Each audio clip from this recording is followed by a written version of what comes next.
कोई है जो जगदीश को मारना चाहता है। बताता हूँ कैसे। सबसे पहले एपिसोड के एंड पे जाते हैं जहाँ नित्या ने पुलिस बुलाई हुई है रास्ते के बीच में और सामने है चाची जी यानी रोमिला चाची। पुलिस को इसने बोलती है कि इसने मुझे रास्ते के बीच में सबके सामने थप्पड़ मारा है, मैं इसके ऊपर मेंटल हेरासमेंट का केस करना चाहती हूँ, इसे अभी कभी जेल भेजो। तो नित्या ने कंप्लेन की और पुलिस ने उसको उठाया और पूरी सड़क के बीच में चाची को अरेस्ट कर दिया। तो सारे के सारे लोग पहुंचे, यानी कि दादी, चाची का पति, चाची का बेटा, नित्या के सामने कि मैं केस वापस लेने के लिए रेडी हूँ। ठीक है, पर मेरी एक शर्त होगी। बोला शर्त क्या? दादी, आपको मेरे पैरों की जुत्ती साफ करनी होगी।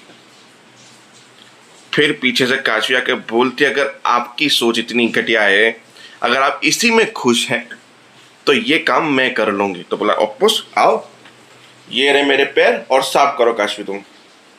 काशवी अपने साड़ी के पल्लू से नित्या के पैरों के कदम साफ करने वाली होती है।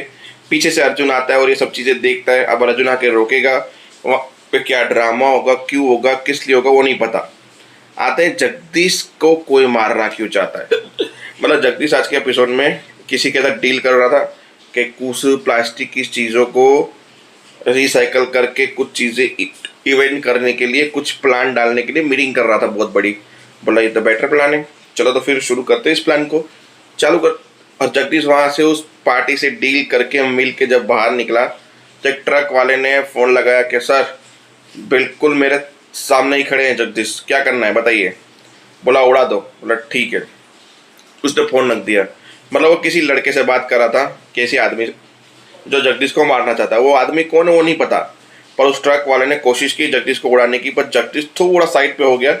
फिर भी उसकी कट गाड़ी की लगी और जोर से पछड़ के गिर और सर पे चोट आई जिसपे खून आया। तो बहुत सारा खून बह गया उसका। फिर वो बोला कि मेरे बेटे को फ़ोन लगाओ, मेरा मोबाइल निकाल के, अर्जुन नाम है, अर्जुन नाम है। फिर उन लोगों ने फ़ोन लगाया अर्जुन को। अब अर्जुन को फ़ोन लगा तो उससे पहले हम अर्जुन की सिचुएशन पे जान होगा। तो उससे पहले आते हैं कहानी पे वापस से। तो अर्जुन को थोड़ा डाउट होगा प्रद्युम्न के ऊपर। डॉक्टर से मिलेगा, डॉक्टर को बोलेगा क्या वजह थी आपकी, वो पेशेंट थी। बोला थी पेशेंट, पर उसके पति ने हमारी मर्जी के खिलाफ जाना है, सही समझा। कुछ दिनों के बाद वो डेथ सर्टिफिकेट ले आया तो हमें पता चला कि वो उसी बीमारी में गुजर गई, वो घर पे उसकी देखभाल नहीं कर पाया, तो हमने भी ये रीज़न दे के दे दिया। वो कुछ अजीब नहीं लग रहा है डॉक्टर इसमें? बोला नहीं, हम क्यों इस चीज़ में डिटेल में जाए जब उनके घर वालों को ही नहीं पड़ी थी। तो अर्जुन वहाँ से निकला, बोला मुझे इसके घर पे कुछ ढूंढना पड़ेगा। तो वो घर पे पहुंचा, स्वाति को बोला मैं छोटा यार शादी में मेरी फोटो अब कहाँ है, उसने दोबारा शादी कर ली है। वो बोला बोला बोला वो जिम गया था, जिम तो जाना चाहिए, बेचारा की हालत तो देखो क्या है। एक काम करो, मेरे लिए गर्मा गर्म चाय लेकर आओ। अरे चाय लेके आओ, जल्दी करो, मैं इधर ही बैठा हूँ, मैं उसका वेट करूँगा। और स्वाति चाय लेने गई और ये निकल गया उसके कमरे में सारी चीज़ें ढूंढने के लिए नीलम की। स्वाति आ गई, बोला आप कमरे की तलाशी ले रहे हो, मतलब आप उसके दोस्त नहीं हो, दुश्मन हो? किसको हक दिया आपने इस कमरे? मैंने नहीं नहीं मेरी बात सुनो। अरे देखो प्रद्युम्न आ गया, पीछे देखो। ऐसे करके स्वाति के रूम में बंद करके वो बाहर निकला और वहां से भाग के किसी और रूम में पहुंच गया। जहाँ बोला ये तो कुछ तय खाने जैसा लग रहा है, मैं कहाँ पहुंच गया हूँ भागते भागते। और इतनी धूल मिट्टी में ये दरवाजा इतना क्लीन और साफ सुथरा है, मतलब ये दरवाजा खुलता है आए दिन, तभी इसमें इतनी सफाई है, धूल मिट्टी नहीं है।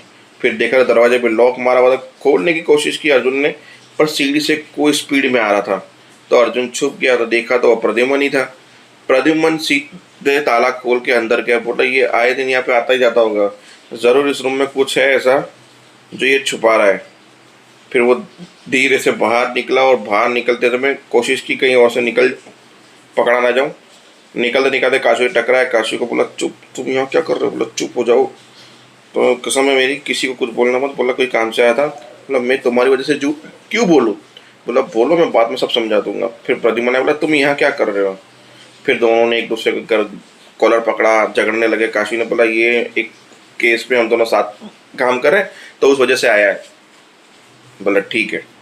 फिर वहाँ से अर्जुन निकल गया। ऑफिस में काशवी ने पूछा हुआ क्या, क्यों मेरे घर में घुसे? बोला प्रद्युम्न मुझे गलत लग रहा है तो तुम्हें तो हर इंसान गलत लगता है, तुम्हारे हिसाब से तो तो तुम ही सही हो, पर तुम जो गलती करते हो या तुम गलत होते हो वो तुम्हें कभी दिखता ही नहीं है।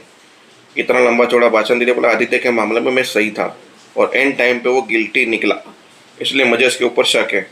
फिर इतने में वहीं पे फ़ोन आता है वहाँ से कि भाई तुम्हारे पापा का एक्सीडेंट हुआ है। तो ये दोनों वहाँ से भागते हैं हॉस्पिटल। हॉस्पिटल बोलते हैं कि आप लोगों को एक काम करना होगा, इनको एक दवाई चाहिए जो इनके बॉडी को कैचअप करे, इनको एक चीज़ की बीमारी है और वो दवाई इस बॉक्स में लेकर आनी है आपको, वो भी दिल्ली से ही, क्योंकि ये हॉस्पिटल छोटा है तो यहाँ पे वो दवाई मिलेगी नहीं, वो दिल्ली के किसी हॉस्पिटल में आपको मिलेगी। तो वो दवाई जब इंजेक्शन के रूप में होती है, वो जब आप लेकर आओ तो वो इस डब्बे में लेकर ना, क्योंकि वो दवाई का टेम्परेचर ये डब्बा ही झेल सकता है, कोई और नहीं झेल सकता। आप चाहो तो हमारे हॉस्पिटल की एम्बुलेंस यूज़ कर सकते हो, उसमें जा सकते हो, पर जितनी जल्दी हो सकते है जाके और आपको लेके आना है, कहीं रुकना नहीं है, कहीं कुछ नहीं। बोला ठीक है। फिर नित्या को फ़ोन किया कि एक्सीडेंट हुआ है, आप हॉस्पिटल पहुँचो, और ये लोग निकले। अब ये दवाई के बारे में जो इतना डिटेल में इन लोगों ने बताया, ये बक्सा ली, एम्बुलेंस ली, दिल्ली जाना हुआ, ये सब चीज़ें मुझे समझ नहीं आई क्यों है। अगर दवाई ऐसी स्पेशल है तो वो चलो लेकर भी आएगा, तो हो सकता है कि बीच में अर्जुन और काशवी को कांटे मिलेंगे, क्योंकि ये ऐसी चीज़ है टाइम पे लानी है और डब्बे से बाहर नहीं निकलनी चाहिए। तो अब देखते हैं अभी एम्बुलेंस का एक्सीडेंट होगा या बीच में गुंडे आएंगे, क्या होगा, जो भी होगा एडवेंचर देखने में मजा आए, देखते रहिए।